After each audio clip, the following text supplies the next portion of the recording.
The grey November sky hung low over London, like a shroud of iron-coloured silk, pressing down upon the soot-stained rooftops and narrow streets, with a weight that seemed almost tangible, almost cruel in its insistence upon melancholy. In the townhouse on Belgrave Square, a respectable address that concealed, as so many respectable addresses did, a multitude of private sorrows, Lady Catherine Hartwell stood before the window of what had once been her mother's morning room, watching the skeletal branches of the plane trees shiver in the bitter wind. She was 24 years old, though she felt decades older, aged not by years but by the particular erosion that comes from loss compounded by dependence, from grief sharpened by uncertainty. 2 years had passed since the carriage accident that claimed both her parents on a rain-slicked road in Hampshire. 2 years since her world had contracted from the warm expansiveness of Hartwell Park to these cold, cramped rooms in her Uncle Edmund's household, where she existed in a strange twilight state, neither guest nor family, neither mistress nor servant, but something suspended between all definitions, a lady of noble birth living in circumstances that grew more reduced with each passing month. The black mourning gowns had been put away after the prescribed period, replaced by dresses of dove grey and lavender that Catherine had altered herself when the seams began to fray, and her needlework by candlelight, a small rebellion against the visibility of her decline. Uncle Edmund managed her inheritance, or so he claimed, the substantial dowry her father had established for her future, now held in trust under her guardian's authority until such time as she should marry a prospect that filled her with a dread as cold and penetrating as the November wind, and that rattled the window glass.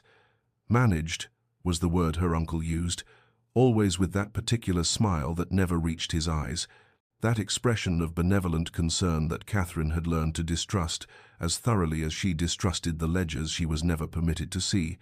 the documents that arrived and disappeared into his study like secrets swallowed by shadows. She pressed her palm against the window, feeling the chill of the glass seep into her skin, watching her breath fog the pane with a ghost of warmth that faded almost as quickly as it appeared. Beyond the window, London prepared for the season, that annual ritual of matrimonial commerce where fortunes and futures were bartered in ballrooms, where young women were paraded like merchandise before prospective buyers who calculated their value in pounds and property. Catherine had avoided the marriage mart for 2 years, pleading mourning, then ill health, then nothing at all because no explanation was required when no invitations arrived, when her uncle made it quietly known that his niece was too grief-stricken, too delicate, too something to be brought into society. But she knew the truth that nested in her chest like a stone, cold and heavy and undeniable. Her uncle was keeping her isolated for reasons of his own, and the inheritance that should have secured her independence was slipping away like water through fingers, like hope through the cracks of her increasingly desperate heart. The discovery came 3 days later, on an afternoon when Uncle Edmund had departed for his club, that establishment where gentlemen retreated to conduct the business they preferred to keep from feminine scrutiny, and Catherine, driven by a desperation that had been building like pressure behind a dam, slipped into his study with hands that trembled despite her resolve. She told herself she merely sought understanding, some glimpse into the state of her inheritance, some rational explanation for the increasing shabbiness of her circumstances and the tension that tightened her uncle's mouth whenever the topic of her future arose. But the ledgers she found in the third drawer of his desk, unlocked, carelessly, arrogantly unlocked, as though he never imagined she would dare look, told a story more devastating than any she had prepared herself to read. The numbers swam before her eyes, columns of figures that documented a systematic plundering, her dowry of £15,000 reduced over 2 years to less than 3, the withdrawals marked with euphemistic notations that could not disguise their true purpose, debts of honour, gaming losses, investments that existed only in her uncle's imagination and the pockets of those to whom he owed money. Catherine's hands steadied as the shock gave way to a cold, clarifying fury, the kind of anger that burns away all peripheral emotion and leaves only crystalline understanding. And she was still standing there, ledger open before her, when the study door opened and Uncle Edmund entered, stopping short when he saw her, his face cycling through surprise, calculation, and finally settling into an expression of condescending dismissal. "Catherine, you overstep yourself," he said, moving to take the ledger from her hands, but she stepped back, holding it against her chest like evidence, like proof of a crime that she had suspected, but never confirmed until this moment. "You've stolen from me," she said, her voice low but steady, each word measured and deliberate. £15,000 entrusted to your guardianship, and you've gambled it away, spent it on your debts, your lifestyle, I have managed your inheritance as I saw fit," he interrupted, his tone hardening, the veneer of avuncular concern cracking to reveal something colder beneath. "And I would remind you that you are in no position to question my decisions, niece, as you remain under my authority until such time as you marry, and on that subject I have excellent news." The way he said excellent made Catherine's blood chill, and she watched as he moved to his desk, extracted a document, held it up as though it were a gift rather than a sentence. "Lord Pemberton has agreed to take you as his wife," Uncle Edmund continued, and Catherine felt the floor seem to tilt beneath her feet, because she knew Lord Pemberton, knew him as a man of 73 years, with 2 dead wives already buried, and a reputation for parsimony that bordered on cruelty, a man who wanted a nurse and a broodmare, and cared nothing for the woman who would serve both functions. "I will not," Catherine whispered, but her uncle's smile was a blade, sharp and merciless. "You will, or you will find yourself without protection, without name, without anything at all," he said softly. "I can make you vanish into poverty so complete that your parents' noble blood will mean nothing, or you can marry Lord Pemberton, secure your position, and cease these tiresome questions about money that no longer concerns you." Catherine stood there, the ledger still clutched in her hands, understanding with absolute clarity that she was trapped, caged by law and custom and her own lack of options. But even as despair threatened to overwhelm her, some core of steel within her, inherited perhaps from her mother, or forged in these 2 years of quiet suffering, refused to bend, and she lifted her chin, met her uncle's eyes, and said with a dignity that surprised them both, "I will find another way." The invitation to the Wetherby residence arrived 3 days after Catherine's confrontation with her uncle, delivered by a footman who looked apologetic as he handed her the cream-colored card, as though he understood that invitations to modest evening gatherings were poor consolation for the cage in which she found herself trapped. But Catherine accepted it with something approaching desperate gratitude, because it was an escape, however brief, from the suffocating atmosphere of her uncle's house and the spectre of Lord Pemberton that haunted her waking hours. The Wetherbys were distant connections on her mother's side, genteel but not grand, their gatherings intimate affairs of 20 or 30 guests rather than the glittering crushes of the truly fashionable, and it was precisely this modesty that made Catherine's attendance possible. Uncle Edmund dismissing it with a wave of his hand as hardly worth preventing, when her remaining time as a free woman was so limited. She wore her best dress, a grey silk that had been her mother's, and which she had altered to fit her slighter frame,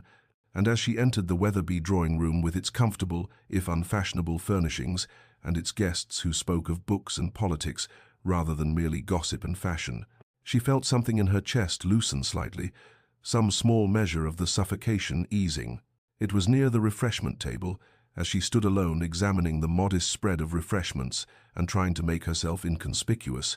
that she felt the weight of observation and turned to find a man watching her with an intensity that should have been improper but was somehow merely assessing, his eyes the color of slate in winter, his bearing one of unmistakable authority, even in stillness. She recognized him instantly, though they had never been introduced. Sebastian Thornfield, Duke of Ashbourne, a man whose reputation preceded him like a cold wind, known throughout society as brilliant, wealthy, and utterly selective in his associations, a man who had refused a dozen advantageous matches and kept himself remote from the marriage-minded machinations of the ton with a consistency that bordered on legendary. "You are Lady Catherine Hartwell," he said, approaching her with a directness that bypassed all customary preliminaries, his voice low and measured, and when she confirmed her identity with a small nod, he continued, "I have been observing you for the past quarter hour, and you have not engaged in a single conversation about weather, fashion, or the quality of anyone's complexion, which makes you either remarkably disciplined or genuinely uninterested in the usual currency of social discourse." Catherine felt a spark of something she had not experienced in months, not hope, precisely, but a kind of recognition, as though here was someone who might understand the exhaustion of performing normalcy when one's world was collapsing. "I find," she said carefully, meeting his eyes with a steadiness that surprised her, "that there are more substantial matters worthy of attention than the cut of someone's gown or the probability of rain. Though I confess such opinions make me poor company in most drawing rooms." Something shifted in his expression, not quite a smile but a softening, and he said, "On the contrary, Lady Catherine, such opinions make you the only company in this room I have any interest in keeping." And thus began a conversation that ranged from Gothic literature to the philosophical implications of industrial progress, from the ethics of land management to the poetry of Wordsworth, a conversation in which Catherine felt her mind unfurl like something that had been compressed too long, and she noticed, with a clarity that was almost painful, the way the Duke listened, truly listened, as though her thoughts held value beyond their utility in flattering his own opinions. And when the evening ended and he bowed over her hand with a formality that nonetheless conveyed something more, something she could not quite name, Catherine returned to her uncle's house with the dangerous, fragile beginning of hope taking root in the barren ground of her despair. The Duke of Ashbourne arrived at Uncle Edmund's townhouse on a grey morning when the fog hung so thick in the London streets that the clip of horses' hoofs sounded muffled and distant, and Catherine, standing at her chamber window, watched his carriage approach with a confusion of emotions she could not quite untangle, because she had thought their conversation at the Wetherby residence a singular moment, beautiful and anomalous, not the beginning of something that might extend into her desperate present. She was summoned to the drawing-room 20 minutes later to find her uncle in a state of barely suppressed agitation, his collar slightly askew and his eyes holding a calculation that made her stomach tighten with apprehension, while Sebastian stood by the mantelpiece with that same quality of absolute composure she had observed before, as though he existed in a realm where the ordinary anxieties of mortals could not touch him. "His Grace has made a most unexpected proposal," Uncle Edmund said, the words emerging with a strange mixture of suspicion and eagerness, like a man presented with a gift he cannot quite believe is not poisoned. "He has asked for your hand in marriage, Catherine, with terms that are—" and here he paused, his expression suggesting he found the terms both incomprehensible and fortuitous. "Most unusual." Sebastian's eyes met hers across the room, grey and steady and revealing nothing, and he said with a formality that nonetheless seemed to carry some deeper message, "I have informed your uncle that I require no dowry, no settlement, no financial arrangement whatsoever, Lady Catherine, as my interest in this union is not pecuniary in nature." And Catherine felt the words land like stones dropped into still water, creating ripples of implication she could not yet fully comprehend. Her uncle's laugh was brittle, disbelieving. "Your Grace, surely some arrangement." But Sebastian interrupted with a quiet authority that brooked no argument. "No arrangement, Mr. Hartwell, beyond Lady Catherine's consent, which I would prefer to seek in private, if you would grant us a moment."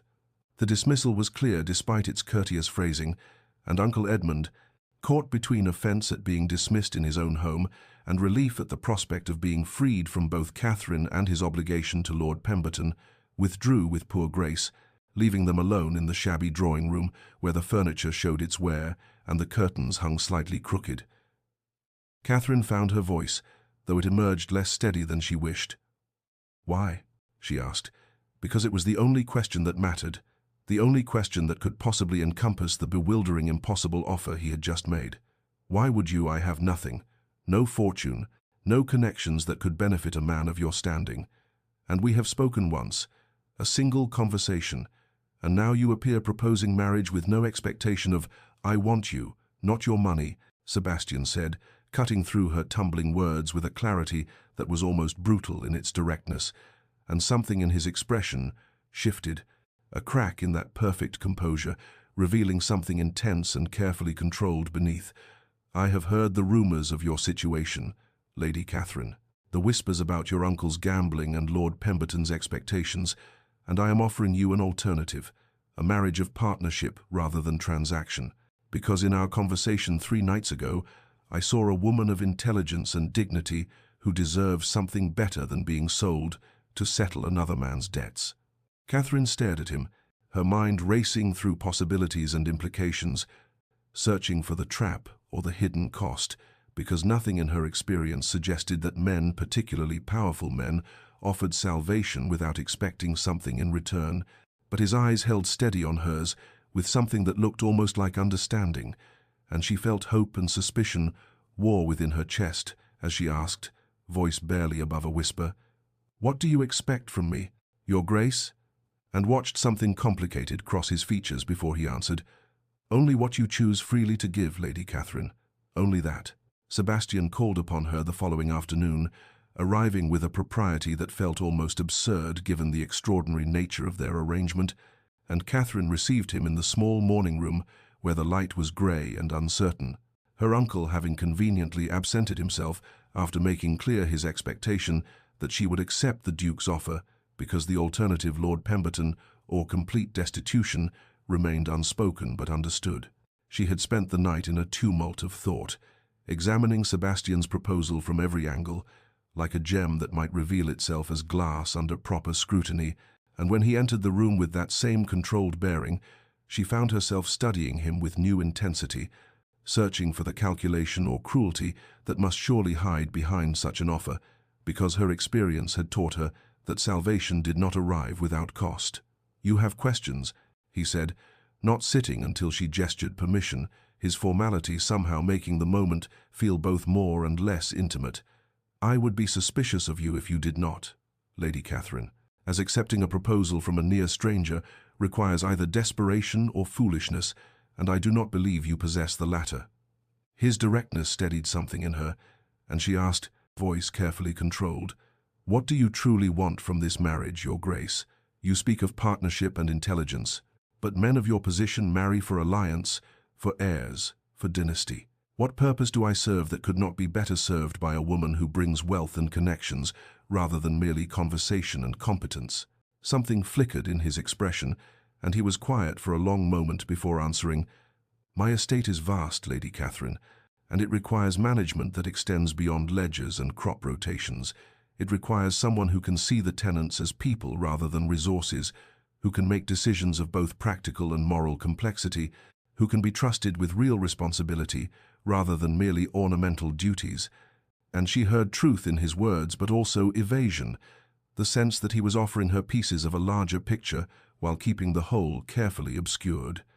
"And you determined all this from one conversation?" she asked, unable to keep the skepticism from her voice, and watched his mouth curve in something that was not quite a smile. "I am a careful observer, Lady Catherine, and I have made my fortune and maintained my estates through the ability to assess character quickly and accurately. In our conversation, I saw a mind that engages rather than flatters, a spirit that has been compressed by circumstance but not broken, and a dignity that persists despite reduced conditions." He paused, his grey eyes holding hers with an intensity that made her breath catch. "I saw someone I could respect, and respect is a rarer foundation for marriage than fortune." Catherine felt the words settle into her, and their weight both reassuring and troubling because she sensed layers of meaning she could not yet access, motivations that remained hidden behind his careful honesty. "And if I agree," she said slowly, "what would you expect? What would our marriage be?" His answer came without hesitation, but with a guardedness that confirmed her suspicion that he was not revealing everything. "A partnership, Lady Catherine, a marriage of minds and purpose if not passion, an arrangement that would give you freedom and security, and give me a duchess capable of sharing the burdens of my position." The phrase, "if not passion," struck her with unexpected force, clarifying something she had not allowed herself to consider, that this would be a practical arrangement, a rescue but not a romance, and she felt foolish for the small, quickly suppressed disappointment that accompanied the realization. She studied him, this man who offered salvation without demanding surrender, and made her decision with the pragmatism born of limited choices and hard experience. "I accept your proposal, Your Grace," she said, and watched relief and something more complicated cross his features, "though I confess I do so with more questions than answers, and I will guard myself accordingly." He nodded, as though he expected nothing less, and when he suggested they marry in 3 weeks' time, Catherine agreed, closing the door on Lord Pemberton and her uncle's house, while opening another to an uncertain future with a man whose motives remained partially obscured, a stranger who would become her husband, and she felt hope and wariness twined together in her chest like vines around a trellis, supporting and constricting in equal measure. The weeks before the wedding passed in strange suspension, as though Catherine existed between two lives,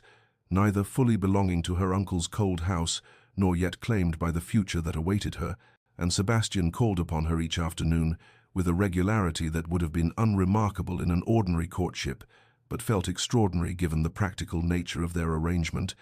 arriving always at 2 o'clock when Uncle Edmund was conveniently absent at his club, his losses mounting and his relief at Catherine's impending departure growing more obvious with each passing day. Sebastian would take her walking in the small park 3 streets distant, where the autumn leaves had turned to bronze and gold and lay in drifts along the paths, and their conversations ranged across subjects that revealed layers she had not expected: his opinions on agricultural reform and tenant welfare, her thoughts on education and the responsibilities of privilege, discussions of poetry and philosophy that built upon that first exchange at the Weatherby residence and expanded into something richer and more complex. She noticed things about him during those walks, small gestures that spoke of thoughtfulness she had not anticipated, the way he positioned himself between her and the street, shielding her from passing carriages and their splatter, how he moderated his longer stride to match her pace without drawing attention to the accommodation. The morning he arrived with a volume of Wordsworth she had mentioned, admiring, a first edition she suspected was quite valuable, presented with casual grace, as though such gifts were inconsequential. He brought her flowers too, not the showy hothouse roses that Suitors typically offered, but autumn chrysanthemums in deep burgundy, and when she expressed surprise at his choice, he said simply, "They seem to suit you, beautiful but resilient, thriving when more delicate blooms have faded," and she felt the compliment settle into her chest like warmth spreading from a coal.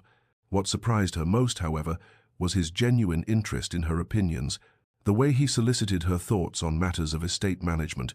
with a seriousness that suggested he truly intended to make her a partner in such decisions, describing situations among his tenants and asking how she would approach them, listening to her answers with an attention that made her feel, for the first time in 2 years, that her mind was valued rather than merely tolerated. She found herself looking forward to his visits with an intensity that frightened her, checking the mantel clock as 2 o'clock approached and feeling her pulse quicken at the sound of his carriage in the street, and she tried to suppress the growing attraction that bloomed treacherous and unwanted in her chest, because he had been clear: partnership, respect, practical arrangement, if not passion, and she would not be foolish enough to mistake his thoughtfulness for something deeper, would not repeat the error of women throughout history who confused consideration with love and found themselves heartbroken when the truth revealed itself. Yet in unguarded moments, she caught herself watching the way afternoon light touched his profile, noticing the rare softness that entered his expression when he spoke of his estate, feeling something flutter dangerous and hopeful when their hands accidentally brushed, and he did not immediately pull away, and she wondered, with equal parts longing and dread, whether this marriage would bring her security but leave her heart perpetually yearning for something he had never promised to give, whether she was trading one form of suffering for another more exquisite, because it would be self-inflicted, born not of another's cruelty, but of her own foolish hope that partnership might somehow transform into something more. The wedding took place on a grey November morning in a small chapel near her uncle's house, the ceremony simple but elegant in its restraint, and Catherine stood in borrowed ivory silk that had belonged to her mother, and felt the surreal quality of the moment wash over her as she spoke vows that would bind her to a man she had known for mere weeks, a stranger who would become her husband-in-law if not yet in truth. Uncle Edmund attended with false graciousness that barely concealed his relief, his satisfaction at ridding himself of responsibility and debt in one efficient transaction, and she felt his presence like a shadow she would soon escape, watching as Sebastian placed a ring of worked gold on her finger with hands that were steady, while her own trembled slightly, his grey eyes holding hers with an intensity that made her wonder what thoughts moved behind that controlled exterior. The wedding breakfast was brief and sparsely attended. Only the witnesses required by law and a handful of distant acquaintances who came more from curiosity than affection, and then they were in Sebastian's carriage beginning the journey north to Derbyshire, to Ashbourne Estate, and the life that awaited her there. And Catherine felt the city fall away behind them like chains breaking, each mile putting distance between herself and the cold house, where she had been diminished and dismissed for 2 interminable years. She watched the landscape change through the carriage window as they travelled, London's grey stones giving way to rolling countryside, touched with winter's approaching hand, the trees mostly bare now and the fields brown with harvest's end, and she found herself stealing glances at Sebastian, who sat across from her with a tension she had not observed during their courtship walks, a distance settling over him like frost, as though the act of marrying had created a barrier rather than removed one. He was polite during their journey, solicitous of her comfort during stops to change horses, but the ease of their conversations in the park had vanished, replaced by formal courtesy that made her chest tighten with apprehension, and she wondered if she had made a terrible mistake, if the thoughtful suitor had been performance, and the remote stranger beside her was the truth she would now have to navigate. As afternoon surrendered to evening on the second day of travel, Ashbourne Estate emerged from the landscape like something from a painting, vast and beautiful with its honey-coloured stone glowing in the last light, surrounded by parkland that rolled away in carefully managed wilderness, ancient oaks standing sentinel along the drive, and the house itself rising 3 stories with more windows than Catherine could quickly count, grand enough to inspire awe and melancholy in equal measure, because something about its beauty felt lonely, as though the house itself mourned an absence she could not yet name. The carriage swept up the circular drive and stopped before the main entrance, where household staff had assembled in formal welcome, and Sebastian handed her down with impersonal courtesy before introducing her to Mrs. Dawson, the housekeeper whose warm brown eyes and motherly bearing provided the first genuine comfort Catherine had felt since the ceremony, the older woman's curtsy respectful, but her smile reaching her eyes as she said, "Welcome home, Your Grace. We are so very glad you have come." And Catherine felt something in her chest loosen slightly at the words, at the suggestion that here, in this beautiful melancholy house, she might find something that resembled home. Though what her marriage would be within these walls remained uncertain, as the Duke beside her maintained his careful, distant formality, a stranger once more despite the ring that now bound them together in law and name if not yet in heart. Mrs. Dawson led Catherine through corridors that seemed to stretch endlessly, the house vast beyond anything she had imagined, past rooms whose purposes she could only guess at until they reached the Duchess's chambers in the East Wing, and the housekeeper opened the door onto apartments that were beautiful and elegant and utterly, devastatingly separate from wherever Sebastian would sleep, the sitting room decorated in soft blues and creams with windows overlooking the park, the bedroom beyond appointed with a canopied bed and furnishings that spoke of feminine comfort, but also of solitude, of a duchess who would inhabit her own sphere apart from her husband. Catherine managed to maintain her composure as Mrs. Dawson pointed out the various amenities, the dressing room and the bell pull to summon her lady's maid, but disappointment settled cold and heavy in her chest because she had known this was a practical arrangement, yet some foolish part of her had hoped that marriage might bring intimacy, that the thoughtful man who had walked with her in the park might want her near him, and these separate chambers felt like a pronouncement of distance that would define their union. Sebastian appeared briefly as the housekeeper departed, his manner formal as he inquired whether the rooms were satisfactory, whether she required anything, his politeness perfect and impersonal, as though she were a guest rather than his wife. And when she asked with careful neutrality where his own chambers were located, he gestured vaguely toward the west wing, quite on the other side of the house, he said, and she understood that the physical distance was intentional, a boundary he had established that she was not invited to cross. She questioned silently whether she was merely an ornamental addition to his household, a duchess in name who would manage domestic affairs and appear at his side when required, but remain fundamentally separate from his inner life,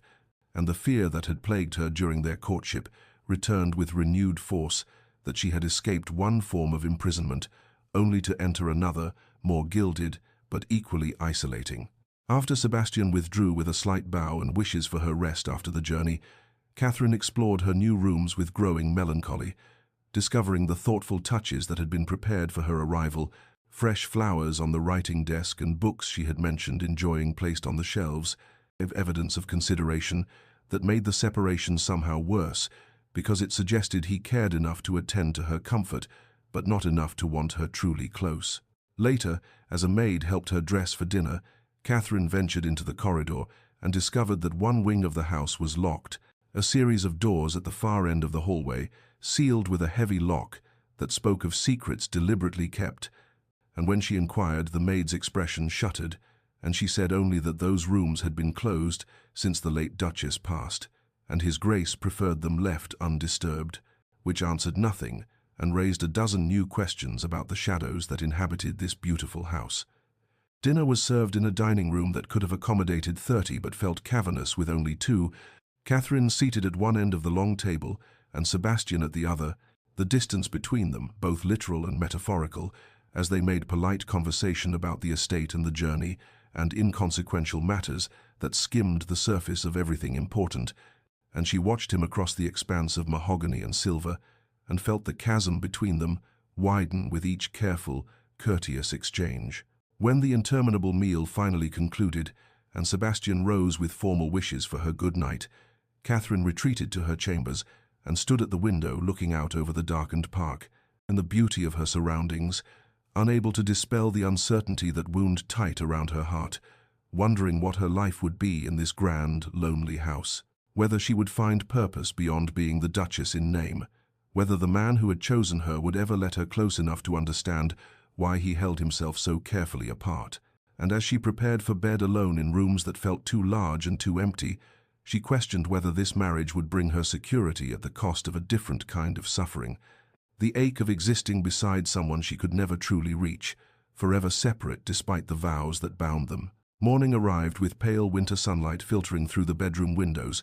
and Catherine woke to the soft knock of Mrs. Dawson entering with tea and the gentle announcement that there were household matters requiring the Duchess's attention whenever Her Grace felt prepared to address them. And though Catherine felt adrift in this grand, unfamiliar house, with a husband who kept himself carefully distant, she recognized the offer for what it was: purpose, occupation, a way to be useful rather than merely ornamental in her gilded cage. Mrs. Dawson settled beside her in the sitting room with ledgers and correspondence, her manner warm but respectful as she explained that the previous Duchess, Sebastian's mother, had died 5 years ago, and since then the female management of the estate had been somewhat neglected, not from deliberate disregard, but from the simple absence of a woman to oversee the household accounts and tenant welfare, and the 100 small details that made a great house run smoothly, and Catherine felt something kindle in her chest at the realization that here was work that mattered, responsibility that would give shape to her days beyond wondering what her marriage would become. The housekeeper spoke of Sebastian's mother with obvious affection and lingering grief, describing a gentle woman who had loved the estate and its people, and Catherine filed away this information about the woman whose chambers she now occupied, sensing there were depths to that history that Mrs. Dawson's careful words only hinted at, shadows that perhaps explained some of Sebastian's remoteness, though she could not yet see their full shape. Catherine spent the morning reviewing accounts and staff arrangements, discovering she had a natural aptitude for organization that had been wasted in her uncle's house, where she had been permitted no meaningful occupation, and by afternoon, Mrs. Dawson suggested visits to some of the tenant families so the new Duchess might introduce herself, and Catherine agreed with an eagerness that surprised her, hungry for connection and purpose after 2 years of isolation and these first lonely days at Ashbourne. The tenant cottages were scattered across the estate, well-maintained structures that spoke of a landlord who cared for his people's welfare, even if he kept himself emotionally distant, and Catherine was received with cautious warmth that grew genuine as she listened to their concerns and asked thoughtful questions and made notes about repairs needed and children's illnesses and the dozen small matters that affect their daily lives. And she saw in their eyes a hope that perhaps this new Duchess would be like the last one, someone who saw them as people rather than merely sources of rent. Mrs. Cooper at Rose Cottage offered tea and spoke of how the late Duchess had visited when her youngest was born, bringing linens and staying to help when the birth proved difficult.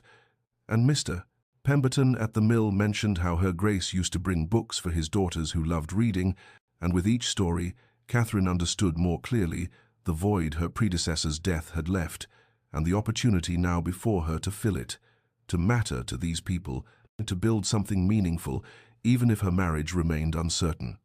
She returned to the main house as twilight gathered, tired but feeling less adrift than she had since arriving, and as she crossed the entrance hall she glimpsed Sebastian standing in the doorway of his study, watching her with an expression she could not quite read. Something in his grey eyes that might have been approval or longing or simply acknowledgement, and though he said nothing beyond a formal inquiry about her day, and she responded with equal formality about the tenant visits, she felt the weight of his gaze follow her as she climbed the stairs, and she wondered what he thought as he observed her beginning to inhabit the role of Duchess, whether he was pleased or merely satisfied that his practical arrangement was functioning as intended, whether some part of him might want more than the careful distance he maintained between them. The crisis came on a grey morning in late November, when word arrived that little Thomas Cooper at Rose Cottage had taken desperately ill in the night, fever raging so high his mother feared for his life, and Catherine did not hesitate or wait for permission, but immediately ordered the carriage and sent a rider for Dr. Matthews in the village,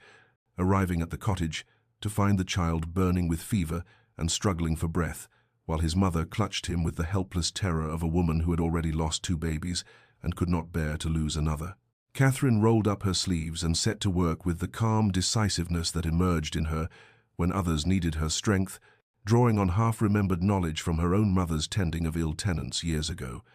Cool cloths to bring down the fever and careful spoonfuls of water, and the steady reassurance that help was coming, that Thomas would be well, that she would not leave until the crisis passed, and she was still there hours later when Dr. Matthews arrived and confirmed her instincts about the fever and treatment, and she remained still as afternoon faded to evening, helping the doctor and Mrs.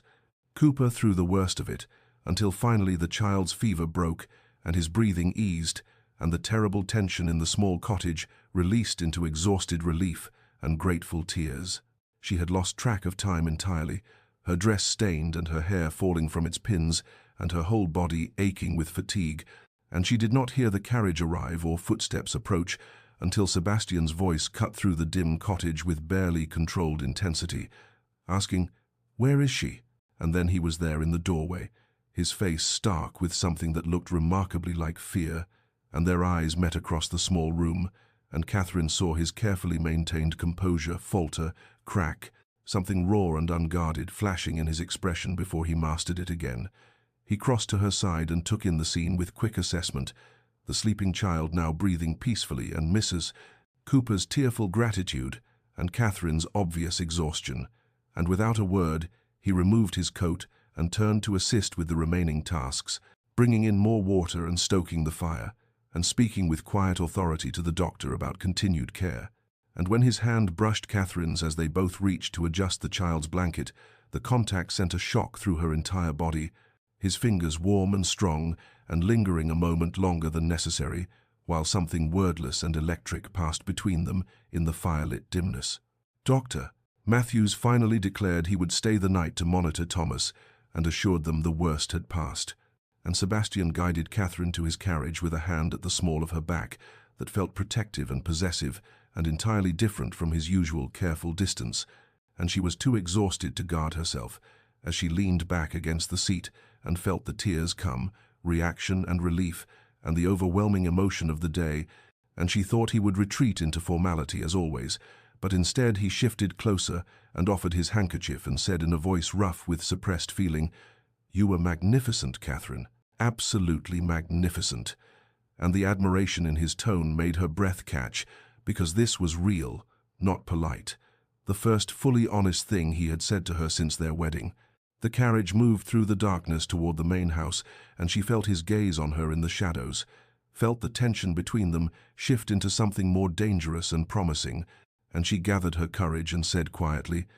"I could not have done otherwise. They are our people, our responsibility," and the word times our times hung in the air between them, weighted with meaning, an assertion of partnership, and she saw him struggle visibly with whatever walls he had built around himself, saw him begin to speak, and then stop and begin again. "Catherine, but whatever confession trembled on his lips remained unspoken, because he retreated back into that maddening, careful distance, even as his hand remained close to hers on the seat between them, and so close she could feel its warmth without touching.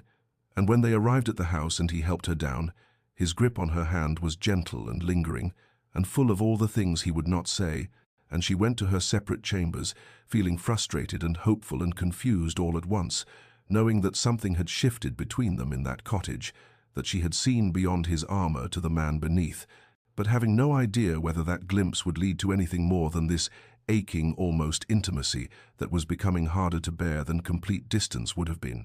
As autumn surrendered to winter's first breath and frost began to silver the morning grass, Catherine found herself settled into a rhythm at Ashbourne that was both deeply satisfying and quietly heartbreaking, for she had transformed the estate management in the months since her arrival, earning the genuine affection of staff and tenants through her tireless attention to their welfare and her ability to balance compassion with practical efficiency. And yet the professional partnership she had built with Sebastian remained just that: professional, courteous, marked by growing respect, but still bounded by the careful distance he maintained, like a wall she could not breach, no matter how she longed to. Their evenings had developed a pattern that she both treasured and found torturous, gathering in the library after dinner, where the fire cast golden light across leather-bound books and comfortable chairs, where they would read in companionable silence, or discuss the day's events, or play chess with a friendly competitiveness that made her forget sometimes the ache in her chest. And these hours were the best of her days, because here Sebastian relaxed incrementally, his austere features softening as they debated philosophy or literature, his rare smile appearing when she made a clever move on the chessboard or offered an observation that surprised him, and she hoarded these smiles like precious things, evidence that beneath his careful reserve lived a man of warmth and humor and deep feeling that he simply would not allow her to fully reach. She had fallen in love with him completely and helplessly, somewhere between that night at the tenant cottage and these quiet library evenings, had fallen in love with his intelligence and integrity, and the glimpses of tenderness he showed when he thought she was not observing. The way he listened to tenant concerns with genuine attention, the care he took with estate decisions that affected people's lives, the grief that sometimes shadowed his eyes when he looked at her as though he wanted something he believed he could not have. And Catherine's love was a constant sweet ache beneath her breastbone, growing stronger with each passing day, while remaining entirely unspoken because she sensed that he was not ready to hear it, and that something in his past had wounded him so deeply that he could not yet risk vulnerability, no matter what she saw reflected in those grey eyes during their unguarded moments. The estate had become truly hers in these months. She knew every family and their circumstances, had reorganized the household accounts and improved efficiency while ensuring staff were well treated, had established a small school for tenant children and a lending library, and a dozen other improvements that made daily life better for those who depended on Ashbourne. And she felt pride in this work and felt purposeful and needed and valued. But oh, she wanted more than respect and partnership, wanted the right to touch her husband's face and smooth away the tension that lined it, wanted to wake beside him rather than alone in her grand separate chambers, wanted him to look at her with desire rather than whatever complicated emotion he kept so carefully locked away, and the wanting was becoming almost unbearable, as emotional intimacy grew in their evening conversations, while physical distance remained absolute. He never touched her beyond the most formal courtesies, never let his hand linger or his guard drop, except in those rare moments that seemed to surprise him as much as her. And Catherine found herself caught between gratitude for what she had: safety, purpose, companionship, respect, and longing for what she did not have, and she wondered with increasing desperation whether this careful half-marriage was all she would ever know, whether Sebastian's demons would forever keep him locked away from her, whether she should accept this comfortable partnership and stop yearning for the impossible, stop hoping that someday he might love her the way she loved him, stop imagining what it would feel like if he finally let himself reach for her across the careful space he maintained between them, like a chasm she could see but not cross. Catherine's curiosity about the locked wing had grown from mild interest to consuming need as the weeks passed, for it represented everything Sebastian kept hidden from her, and she told herself that understanding his past might give her the key to reaching his present, to breaching those walls he maintained so carefully around his heart. And the opportunity came on a grey December afternoon, when Sebastian had ridden out to inspect drainage work on the far fields. And Mrs. Dawson had taken the afternoon to visit her sister in the village, leaving Catherine alone in the quiet house with estate correspondence to manage. She had gone to Sebastian's study to retrieve the ledgers he had mentioned that morning, And as she searched his impeccably organized desk for the correct volume, her hand brushed against a small wooden box tucked in the back of a drawer, and inside that box lay a single iron key on a faded ribbon, and she knew with absolute certainty what lock it would open, even as her conscience whispered that she was crossing a boundary, violating the privacy he had silently demanded she respect. But her need to understand him overwhelmed her scruples, and she took the key with trembling hands and made her way through the silent corridors to the locked wing she had passed dozens of times without entering. The key turned smoothly, despite years of disuse, and the door swung open onto a long gallery, thick with dust and shadows, where Holland covers draped over furniture made ghostly shapes in the dim light, filtering through curtained windows, and Catherine moved through the space with growing sorrow as she uncovered the remnants of a life deliberately preserved and abandoned simultaneously. Finding first a portrait gallery where generations of Thornfield ancestors stared down from gilded frames, with expressions ranging from stern to kind, but stopping her breath entirely when she reached the largest portrait, a family grouping that showed Sebastian as a boy of perhaps 12, standing beside a beautiful woman with sad eyes and gentle smile, while a cold-faced man with Sebastian's features rendered cruel and hard stood apart from them, both, and the body language in that painting told its own story of isolation and unhappiness, despite the formal composition. She moved deeper into the wing and found the preserved chambers of the late Duchess, rooms frozen in time as though their occupant might return at any moment, and here Catherine discovered the diaries, leather-bound volumes stacked on a writing desk. And though she knew she should not read them, she could not stop herself from opening one and then another, drawn into the painful chronicle of a woman who had been married at 18 for her enormous dowry to a man who had wanted only her money and despised everything else about her, who had treated her with systematic cruelty disguised as civility, who had broken her spirit year by year through contempt and coldness and the clear communication that she was valued only for what she had brought to the marriage and found wanting in every other respect. The Duchess had written of her son Sebastian with fierce protective love, of her terror that he would become like his father, of her attempts to shield him from the worst of his father's nature, and the final entries from just before her death spoke of her relief that the old Duke had died first, and her desperate hope that Sebastian would not let his father's poison destroy his capacity for love, would not mistake his father's obsession with advantageous marriages and financial gain for wisdom, would not become cold and closed as a protection against vulnerability. And Catherine sat in that dusty chamber with tears streaming down her face as she finally understood the fear that drove Sebastian's distance, understood that he had married her specifically because she came without fortune, had chosen her as proof that he was different from his father, but in his determination not to repeat his father's mercenary cruelty, had instead trapped himself in a different kind of prison, one where he dared not risk his heart even with a woman who would cherish it, and she wept for his mother, who had suffered so terribly, and for Sebastian, who was still suffering from wounds he would not let heal, and for herself who loved a man too haunted to accept that love,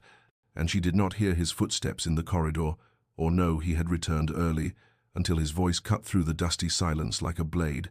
saying her name with such controlled fury that she knew she had crossed a line from which there might be no return. Catherine rose from the writing desk with the diary still clutched in her hands, her tear-streaked face turning toward where Sebastian stood in the doorway like an avenging angel, his riding coat still dusty from the fields, and his grey eyes burning with an emotion she could not entirely name. Fury, certainly, but beneath it, something raw and more desperate, something that looked almost like fear. "I'm sorry," she whispered, and her voice broke on the words because she was sorry for intruding but not sorry for understanding, not sorry for finally glimpsing the truth that had shaped their strange half-marriage, and she watched as he moved into the room with controlled precision that barely masked the tension radiating from every line of his body, watched as his gaze swept across his mother's preserved chambers and the open diary in Catherine's hands and the evidence of tears on her face, and something in his expression cracked slightly, the anger fracturing to reveal the pain beneath. "You had no right," he said, and each word was carefully measured as though he feared what might escape if he let his control slip even slightly. "These rooms are locked for a reason. These memories are not yours to examine like some curiosity in a museum. But Catherine heard the anguish underneath the accusation, and she set down the diary with gentle reverence before turning to face him fully, her own tears still falling but her voice steady when she replied. "I needed to understand," she said softly. "I needed to understand why you hold yourself so carefully apart, why you married me but will not let yourself truly be married, why you look at me sometimes as though you want something you dare not reach for." And she saw him flinch at her words, saw his hands clench and unclench at his sides as though he were fighting some internal battle. And then something broke in him, and the words began pouring out in a torrent that seemed to surprise him as much as her. He told her everything, standing there in his mother's dusty chambers, with afternoon light slanting through curtained windows,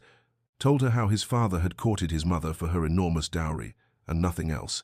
had married her for financial advantage, and treated her ever after with contempt thinly veiled as civility, and had made clear through 1,000 small cruelties that she was valued only for what she had brought to the marriage, and found wanting in every other respect. How Sebastian had watched his gentle mother slowly break under the weight of being unloved and unwanted, despite her efforts to be the perfect duchess, how she had died, with sadness, still shadowing her eyes, and her last words to her son had been a plea that he not let his father's poison destroy his capacity for happiness. "He married for money and it made him a monster," Sebastian said, and his voice had gone hoarse with emotion. "He took a woman's fortune and gave her nothing but misery in return, and I swore I would never repeat his mistakes, and would never marry for advantage or wealth or anything. But—" he stopped abruptly, turning away from her as though he could not bear to finish the thought, and Catherine moved toward him slowly, carefully, as one might approach a wounded creature that might bolt or strike out from pain. "But don't you see," she said gently, standing close enough now that she could have touched him though she did not yet dare, "you've trapped yourself in a different kind of prison. You've married to prove you're not your father, but then refuse to let the marriage be real, refuse to let yourself feel anything, because you're so terrified of becoming what he was." And she watched his shoulders tense at her words, watched the truth of them land like blows. He turned back to her then, and his face was raw with the vulnerability he had kept hidden for so long, and he said quietly, "I chose you because you came without fortune, because I could prove to myself that I was different from him, that I could want a woman for her character and intelligence rather than her dowry. But Catherine," and here his voice dropped to almost a whisper, "I have wanted you from that first evening at the Weatherby residence, have wanted you with an intensity that terrifies me, because wanting leads to possession, and possession leads to the kind of cruelty my father showed my mother, and I will not become that man." Catherine felt her heart break and mend simultaneously at his confession,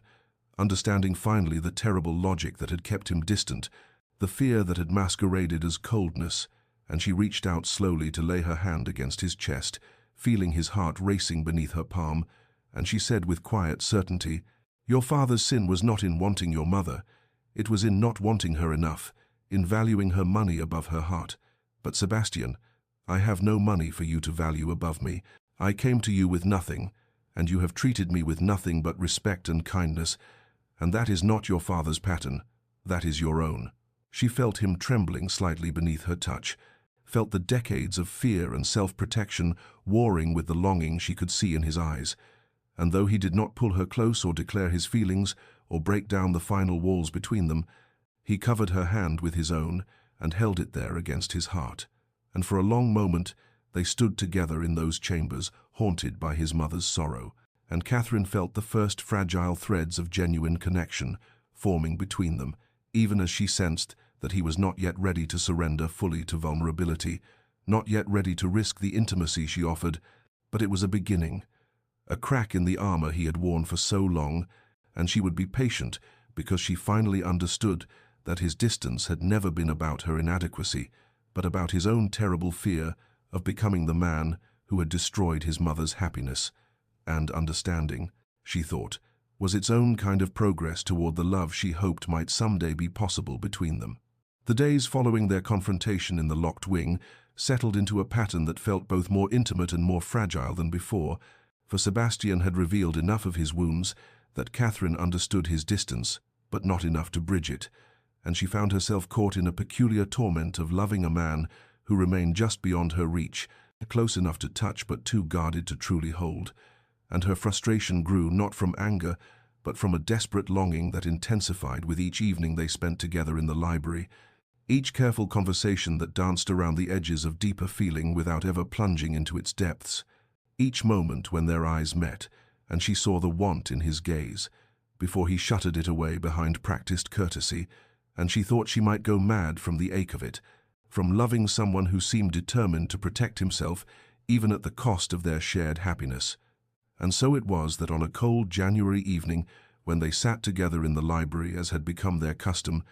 she, by the fire, with needlework she was not attending to, and he at his desk reviewing correspondence he was not actually reading, Catherine felt something inside her finally break under the weight of all the unspoken words and unexpressed feeling, and she set down her needlework with deliberate care and said his name with enough quiet force that he looked up from his letters with surprise and perhaps the faintest touch of apprehension. "I cannot continue this way," she said, and her voice was steady though her hands trembled slightly in her lap. "I cannot continue existing in this half-marriage where we are partners in all things except the ones that matter most, where you look at me with warmth but will not let me close, where we build a life together but remain fundamentally separate." And she watched him set down his pen with careful precision,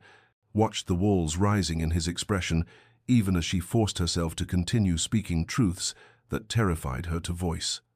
"I understand now what you fear," she said, standing, because she could not remain seated for what she needed to say,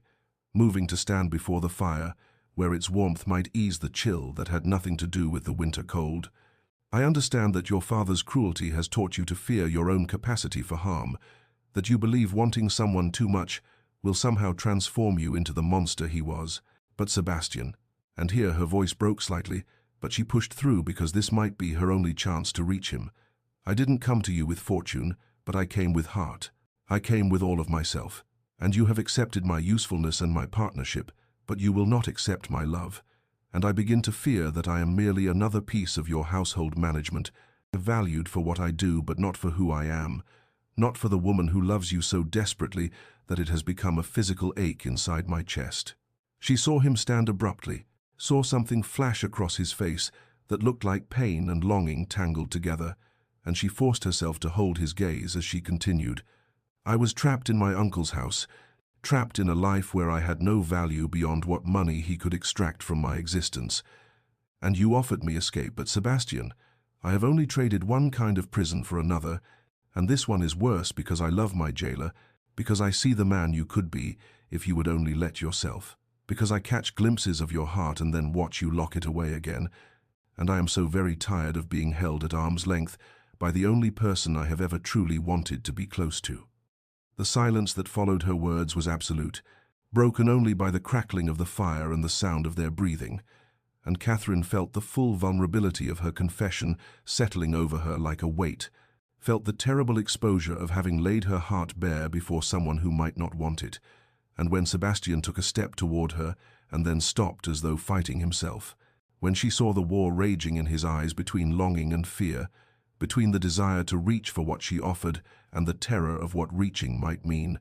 she felt her fragile hope beginning to crumble, felt the certainty growing that she had pushed too hard and revealed too much, and lost whatever tentative connection they had managed to build. "I understand if you cannot give me what I need," she said softly, and her dignity in this moment of supreme vulnerability was perhaps her finest quality. "I understand that your wounds go deep, and that healing is not simply a matter of wanting to be whole, but I needed you to know that I am here not because I have nowhere else to go, not because I am grateful for rescue, but because I chose you and continue choosing you every day, and if all you can offer me is partnership and friendship, then I will accept it, because being near you in any capacity is better than being without you entirely. But I will always grieve for what we might have been if you could have let yourself love me as I love you." And with those words still hanging in the air between them, words that felt like both confession and farewell, Catherine turned away from him because she could not bear to see rejection in his eyes, could not watch him retreat again behind his carefully maintained walls, and she moved toward the library door with as much grace as she could summon, though she felt as though she were shattering inside. And she had almost reached the threshold when his voice stopped her, a single broken word That was her name, spoken with such anguish that she turned back despite herself, to find him standing frozen by the fire, his face stripped of all its usual careful control, his hands clenched at his sides, and his entire body rigid with the effort of containing whatever storm raged within him. And for a long moment they simply looked at each other across the space of the library, and then, without another word, he turned and walked from the room, leaving Catherine alone with the dying fire and the terrible certainty that she had finally pushed him too far, that her vulnerability had not opened his heart, but had instead driven him further into the isolation he seemed determined to maintain. And she sank into the chair he had vacated and let the tears finally come, crying not from anger, but from the profound sorrow of loving someone who could not let himself be loved. And she wept there alone until the fire burned low, and the cold began creeping into the room, and she thought that perhaps this was her fate, to be forever reaching for warmth that would always remain just beyond her grasp, to love a man who had chosen his fear over his heart, and the weight of that realization was almost more than she could bear. Sebastian walked through the darkened corridors of Ashbourne with no destination in mind, only the desperate need to escape the library and Catherine's words that still echoed in his ears with devastating clarity, and he found himself eventually in his study, where he had spent so many solitary hours managing his estates and maintaining the careful control that had governed his life since his mother's death. But tonight that control had shattered like fine crystal struck too hard, and he stood by the window, looking out over the winter-dark grounds, seeing nothing but Catherine's face as she had confessed her love and her despair, hearing nothing but the dignity in her voice as she had laid bare the truth he had been too cowardly to acknowledge even to himself. Asterisk. I have only traded one kind of prison for another, and this one is worse because I love my jailer. Asterisk. The words struck him repeatedly like blows, and he pressed his forehead against the cold glass, as though the winter chill might somehow numb the anguish spreading through his chest. The terrible understanding that in his determination not to become his father, he had instead created his own particular variety of cruelty, one that wore the mask of propriety and protection, but was no less damaging for its gentleness, and he saw with brutal clarity that he had taken Catherine from one form of captivity, her uncle's house, where she was valued only for her stolen dowry, and placed her in another where she was valued for everything except what she most wanted to give him, her heart, her love, the intimacy that should have been the foundation of their marriage, but which he had withheld from her day after day out of his own suffocating fear. He thought of his father, that cold tyrant who had married his gentle mother for her enormous fortune and then spent 20 years demonstrating his contempt for the woman herself, who had valued wealth above humanity and had slowly poisoned the very air of Ashbourne with his bitterness and cruelty. And Sebastian had sworn he would never repeat that pattern, had chosen Catherine specifically because she came without fortune, so that he could prove to himself that he was different, and that he could want a woman for her character rather than her dowry. But he saw now with devastating clarity that he had been so focused on not repeating his father's specific sins that he had failed to see how he was committing his own, how withholding love and intimacy was its own form of cruelty regardless of his intentions, how his mother would have been just as destroyed if his father had married her without mercenary motive, but then refused to actually love her, for the absence of love was agony, whether it stemmed from contempt or from fear. The hours of that night stretched endlessly, as Sebastian sat in his darkened study wrestling with truths he had spent months avoiding, and he remembered with painful vividness the evening at the Wetherby residence when he had first seen Catherine, how something in her quiet dignity and unaffected intelligence had reached past all his carefully constructed defenses and made him want in a way he had not permitted himself to want anything in years, how he had investigated her circumstances through discreet channels and learned of her uncle's theft and her desperate situation, and had told himself he was offering her a practical arrangement when the truth was that he had wanted her from that first conversation about philosophy and literature, had wanted her with an intensity that terrified him precisely because it reminded him too much of how his father had wanted his mother's money, and in his fear of that wanting, Sebastian had denied it, had channeled it into acceptable forms of partnership and respect and careful distance, had given Catherine everything except the one thing she actually needed, his heart freely offered without the armor of self-protection that had kept him safe, but had also kept him alone. He thought of his mother in those final weeks before illness claimed her, how she had called him to her bedside and taken his hand with her failing strength, and said with desperate urgency, "Don't let your father's poison destroy your capacity for happiness. Don't let his cruelty teach you to be cruel in return, even if that cruelty is only against yourself. Promise me you will let yourself love someone, Sebastian. Promise me you won't spend your life as alone as I have been." And he had promised, though he had not truly understood what she was asking. He had not realized that protecting oneself from pain also meant protecting oneself from joy, and he knew with crushing certainty that if she could see him now, she would recognize in his careful distance the same lovelessness that had destroyed her own marriage, would see that he had broken his promise, not through becoming his father, but through becoming the opposite extreme, through choosing isolation over the risk of causing harm. As the night wore slowly toward dawn, Sebastian sat with his head in his hands and forced himself to truly look at what he had done, forced himself to see Catherine not, as he had been telling himself to see her, a partner, a capable duchess, a woman he respected but as she actually was, the woman who had transformed Ashbourne through her quiet competence and genuine care, who had won the love of every tenant and servant through simple kindness, who had looked at him in the library with tears streaming down her face and confessed that she loved him despite having every reason not to, who had come to their marriage with nothing and had given everything and had asked for only one thing in return, the one thing he had been too frightened to offer. And he understood finally that Catherine was nothing like the fortune hunters his father had always feared, lurked behind every feminine smile, that she had chosen him when she had absolutely nothing to gain, had stayed with him through months of his emotional withdrawal, had loved him not for his title or his wealth,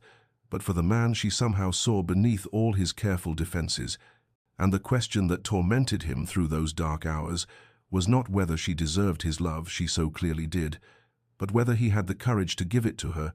whether he could dismantle the walls he had built so carefully over so many years and risk the vulnerability that love required, risk the possibility of becoming something he feared, or of losing what he loved, or simply of failing at something that mattered more than anything had ever mattered before. Dawn came slowly, winter light creeping across the grounds and through the study windows, and Sebastian watched it come with eyes that burned from sleeplessness and the tears he had finally permitted himself to shed, and he thought of Catherine probably in her chambers, wondering if she had destroyed whatever fragile connection they had built, probably believing that her confession had driven him away, when the truth was that her words had been the most precious gift anyone had ever offered him. And he knew with absolute clarity, born of that long dark night, that he had to find the courage his mother had begged him to have, had to risk the vulnerability that terrified him, had to go to Catherine and offer her not the careful partnership he had maintained for months, but the whole truth of his heart, with all its wounds and fears and desperate longing, because the alternative was to continue this half-life that protected him from nothing except happiness, and condemned them both to the same cold existence that had destroyed his parents' marriage, and he could not, would not, do that to Catherine or to himself any longer. And so, as the sun finally broke above the horizon, casting pale gold light across the frost-covered grounds, he rose from his chair with resolution settling over him, like armor of a different kind, the kind that made one vulnerable rather than defended,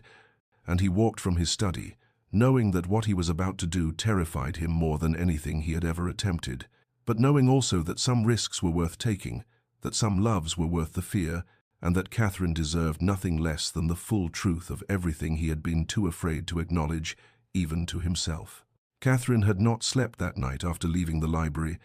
had instead sat in the window seat of her chambers, watching the darkness gradually give way to winter dawn, while wondering if her confession had cost her the fragile connection she and Sebastian had built over these months, and she felt hollowed out by grief and vulnerability, by the terrible exposure of having laid her heart bare, only to watch him walk away. And when the soft knock came at her chamber door just after sunrise, she assumed it was her maid and called permission to enter without turning from the window. But the footsteps that crossed her sitting room were heavier than Mary's light tread, and when she turned with surprise that transformed instantly to shock, she found Sebastian standing in her doorway, propriety maintained by the open door and the earliness of the hour when servants moved through corridors, but intimacy, unmistakable in his presence, in this most private of spaces, and the sight of him stole what remained of her composure, for he looked as though he had not slept at all, his dark hair disheveled as though he had run his hands through it repeatedly, his cravat missing and his shirt open at the throat in a state of undress she had never seen him permit, his face drawn with exhaustion, but his eyes burning with an intensity that made her breath catch, and he stood there for a long moment, simply looking at her, as though memorizing her features, while she remained frozen in her window seat, unable to move or speak or do anything, but stare back at him with her heart hammering against her ribs. "I need to tell you something," he said finally, and his voice was rough with sleeplessness and emotion barely contained. "And I need you to let me say it all before you respond, because if I stop, I may not have the courage to continue." And Catherine nodded mutely as he moved further into the room, but maintained a careful distance as though afraid that proximity might scatter his resolve. And she watched him gather himself visibly, he watched him take a breath that seemed to come from the depths of his soul, before he began speaking words that would reshape everything between them. That evening at the Weatherby residence when we first met, when we spoke of philosophy and literature and you looked at me with such unaffected intelligence, something in me recognized you as though I had been waiting my entire life without knowing what I was waiting for, he said, and his hands were clenched at his sides, as though physical tension might help him maintain emotional control. "I investigated your circumstances afterward, and I told myself I was being practical, that I was simply gathering information about a potential alliance. But the truth is that I was looking for reasons to justify what I already wanted, which was you. And when I learned of your uncle's theft and your desperate situation, I convinced myself I was offering rescue when what I was actually doing was creating an opportunity to have what I had wanted from that first conversation." And Catherine felt tears beginning to slide down her cheeks as he continued, as the careful control he had maintained for months finally crumbled before her eyes. "I chose you for your heart and your mind and your quiet strength. I chose you because something in your dignity, despite reduced circumstances, spoke to something in me that I had thought my father's cruelty had destroyed. But I was terrified, Catherine. I was so desperately afraid that wanting you the way I did made me like him, made me capable of the same destruction he had wrought on my mother, and so I convinced myself that distance was protection, that if I kept myself carefully controlled and maintained proper boundaries, I could prove I was different from him, that I could want you without harming you. But I see now that I was wrong," and his voice broke slightly on those last words, and he moved closer to her, though still maintaining space between them, as though he needed to finish his confession before allowing himself the comfort of proximity. "I have spent these months giving you everything except what you actually needed,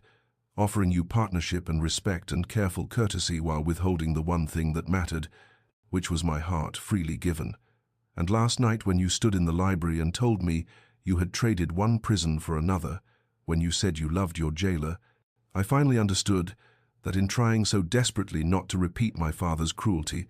I had created my own particular variety of it, because withholding love is its own form of harm regardless of the reasons behind it." And now he did close the distance between them, did come to kneel before her window seat, so that they were eye to eye, and Catherine could see the tears on his own face matching hers, could see the absolute vulnerability in his expression as he continued, "I chose you for your heart, Catherine, and then I stayed distant to protect mine, but I cannot do it anymore. I cannot continue this half-existence when you are offering me everything, and the truth is that I have loved you for months, have loved you perhaps from that first evening, though I was too much a coward to acknowledge it even to myself. And I am so deeply sorry for every moment I have made you feel less than cherished when you are the most precious thing in my life." The silence that followed his words was absolute except for the sound of their breathing and the distant calls of servants beginning the day's work,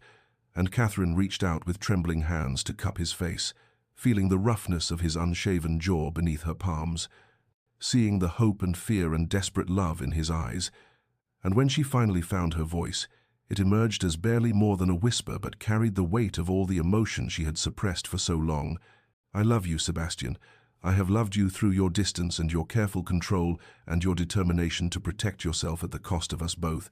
and I will love you through whatever comes next, through the vulnerability that terrifies you and the healing that must happen, and all the days of our life together, if you will only let me. if you will only accept what I have been trying to give you since the beginning, which is simply everything I am." And with those words, the last barrier between them finally shattered, and Sebastian pulled her from the window seat into his arms with a sound that was half laugh and half sob, holding her as though she were something infinitely precious and infinitely fragile. And Catherine buried her face against his neck and felt the wetness of his tears mixing with her own, and they clung to each other in the pale winter morning light, as though they had both been drowning and had finally found solid ground. And for the first time since their wedding day, Catherine felt the full truth of what marriage could be. Not partnership alone, but the complete intertwining of two souls who had finally found the courage to be wholly themselves with each other. Their first kiss happened in that pale winter morning light, with the sounds of Ashbourne waking around them, and it was nothing like Catherine had imagined during all those lonely months. It was not passionate or desperate, but rather tender and tentative and infinitely precious, like something too fragile to be rushed, and Sebastian held her face between his hands, with a reverence that made her heart ache as he lowered his mouth to hers, with a gentleness that spoke of both desire and restraint, and of wanting her completely while honoring the newness of this vulnerability between them. And when their lips finally met, Catherine felt something fundamental shift in the world, felt the last walls between them dissolve like morning mist beneath sun, and the kiss tasted of tears and hope, and the beginning of something neither had believed they deserved, but which had found them anyway, despite all their defenses. When they finally drew apart, Sebastian rested his forehead against hers and released a breath that sounded like relief after years of holding it, and Catherine could feel him trembling slightly, as though the magnitude of what had passed between them had shaken loose something he had kept tightly bound for far too long, and she reached up to thread her fingers through his disheveled dark hair and whispered, "We are going to be quite all right, you know." And she felt rather than saw his smile against her temple as he gathered her closer and murmured, "Yes, I believe we might be, though I have no idea how to do this, how to be what you deserve." And Catherine pulled back just enough to meet his eyes with steady conviction, and replied, "You learn it the same way I am learning to be a duchess, by trying and failing and trying again." Together. They spent that morning in Catherine's sitting room with proper attention to propriety. The door remained open, and Mary brought tea at appropriate intervals, though the maid's knowing smile suggested the door. Household staff was aware something significant had shifted, and they talked with the kind of honesty that should perhaps have come before their wedding vows, but which arrived now like a gift neither had known to ask for. And Sebastian told her about his mother's final days, and the promise he had made, and how terribly he had misunderstood what she had been asking of him. And Catherine spoke of her parents' loving marriage, and how their deaths had left her not just bereaved, but unmoored from any sense of her own worth, how her uncle's theft had felt like confirmation that she had no value beyond what money she could bring. And as they shared these wounds with each other, the morning light strengthened, and the winter sun climbed higher, and gradually the terrible isolation that had surrounded them both began to lift like fever breaking. "I want to court you properly," Sebastian said suddenly as the mantel clock chimed noon, and Catherine looked at him with confusion that transformed to wonder as he continued, "I know we are already married. I know propriety says the courtship should have preceded the vows, but I want to do this correctly, Catherine. I want to give you the romance and attention you should have had from the beginning. I want to learn your favorite things and bring you flowers and walk with you in gardens and earn your love, rather than simply accepting it as though I had any right to it." And Catherine felt tears threatening again at the earnestness in his voice, at this proud man who had spent months maintaining careful control, now asking permission to woo his own wife. And she took his hand and pressed it to her cheek and said, "You already have my love, Sebastian. You have had it for longer than I care to admit. But yes, let us begin again. Let us build what we should have built from the start, a marriage based not on arrangement or rescue, but on genuine partnership and affection and absolute honesty." That evening they walked together through Ashbourne's winter and gardens as the sun set in brilliant shades of gold and rose over the frost-covered grounds, and they walked hand in hand, which was such a simple thing, but which felt revolutionary after months of careful distance. And Sebastian pointed out the places where his mother had once cultivated roses and where he hoped to restore the gardens in spring, and Catherine shared her ideas for expanding the tenant cottages and establishing a small school for the children. and the conversation flowed easily between practical matters and personal revelations, between silence, comfortable enough to simply exist together, and words that built understanding between them. And when they passed a bench overlooking the frozen ornamental pond, Sebastian drew her to sit beside him and wrapped his greatcoat around her shoulders against the cold, and said quietly, "I want you to know that from this moment forward, you are my true partner in everything, not just household matters, but estate decisions and financial planning, and all the aspects of our life together. I will hide nothing from you, and I will value your counsel above all others, and I hope eventually you will forgive me for the months I wasted in fear when I could have had this, had you, and had us." Catherine leaned against his shoulder and watched their breath mist in the cold air, and felt happiness spreading through her chest like warmth from a carefully tended fire, and she realized that she was laughing, quiet laughter, born not of humor but of pure joy, at the strangeness and beauty of how completely her life had transformed in the span of a single night and morning. And Sebastian looked down at her, and with such open adoration that it stole her breath, and she pulled his head down to kiss him again there in the winter gardens, with the stars beginning to appear overhead. And this kiss was less tentative than the first, carried more promise and passion, while maintaining that underlying tenderness that characterized everything between them now. And when they finally returned to the manor house, as full darkness fell, they did so with arms around each other, and with the easy affection of lovers who had finally found their way home to one another after too long wandering separately in the cold. Winter melted into spring, and with it the last frost between them, and those months became a season of transformation more profound than mere changing weather, as Catherine and Sebastian discovered what their marriage could be when built upon the foundation of absolute honesty and freely given love, rather than careful distance and protective restraint. And Sebastian proved true to his word about courting her properly, bringing her flowers from the conservatory each morning, first the forced bulbs of late winter, and then the early roses as the season progressed, and leaving books of poetry on her desk with passages marked that spoke of things he still found difficult to say aloud. And Catherine responded in kind with small gestures of affection that delighted him precisely because they were unexpected, pressing preserved flowers into his correspondence, or leaving notes in his study that he would find hours later and that never failed to make him smile. And gradually, the careful politeness that had characterized their early months together gave way to something far more precious, which was the easy intimacy of two people learning to be completely themselves with one another without fear of judgment or rejection. They opened the locked wing together on a bright March morning, when sunlight streamed through windows that had been shuttered for years, and Catherine stood beside Sebastian as he looked at his mother's portrait, with tears on his face, and said quietly that he wanted to transform these rooms from a shrine to grief into something that honored joy instead, something that looked toward future rather than past. And so together they began the work of converting the space into a nursery and adjoining chambers,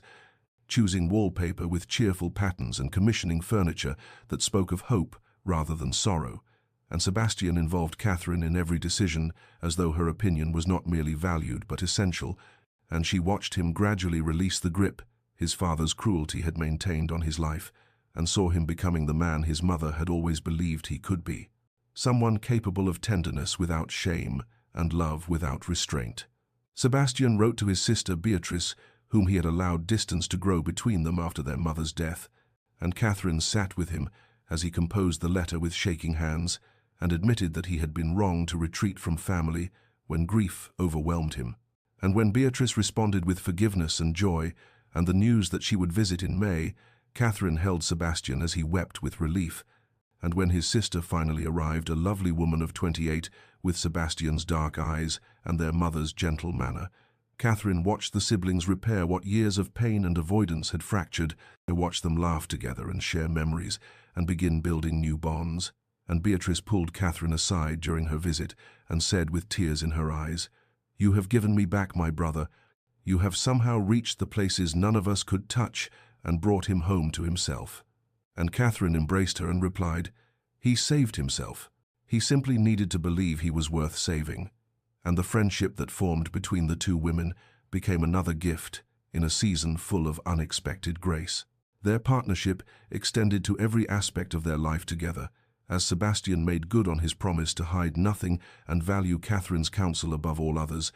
and they spent long evenings reviewing estate accounts and planning improvements to tenant properties and discussing investments and charitable works, and Catherine discovered that she had a natural aptitude for the administrative aspects of managing a large estate,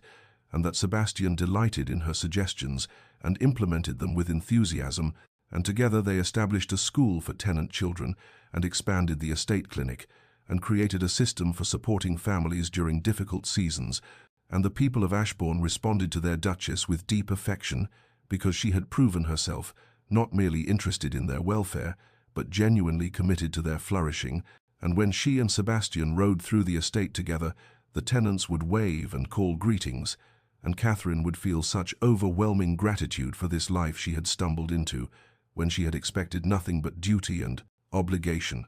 The physical intimacy between them developed with the same tenderness that characterized everything in their transformed marriage, and Sebastian was demonstrative with his affection now, as though making up for the months of careful distance, reaching for her hand during dinner and kissing her temple when he passed her in corridors and pulling her into his arms in the library when they were alone. And their wedding night came months late, but arrived with all the sweetness and passion that Catherine had not dared to hope for,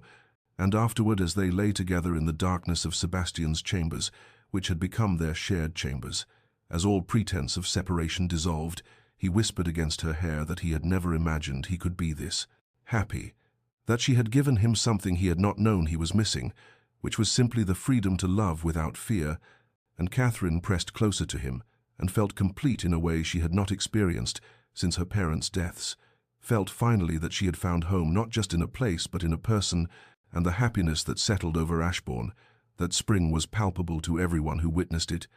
the kind of joy that comes not from the absence of struggle, but from the hard-won victory of choosing vulnerability over safety and connection over isolation. And both Sebastian and Catherine understood that they had been given something precious and rare, which was a second chance to build their marriage correctly after nearly destroying it through fear and protective distance, and they were determined not to waste a single moment of the gift they had been granted. The intrusion came on a golden afternoon in late May, when the apple blossoms were in full bloom, and Catherine was reviewing household accounts in the morning room, with windows open to the garden breeze,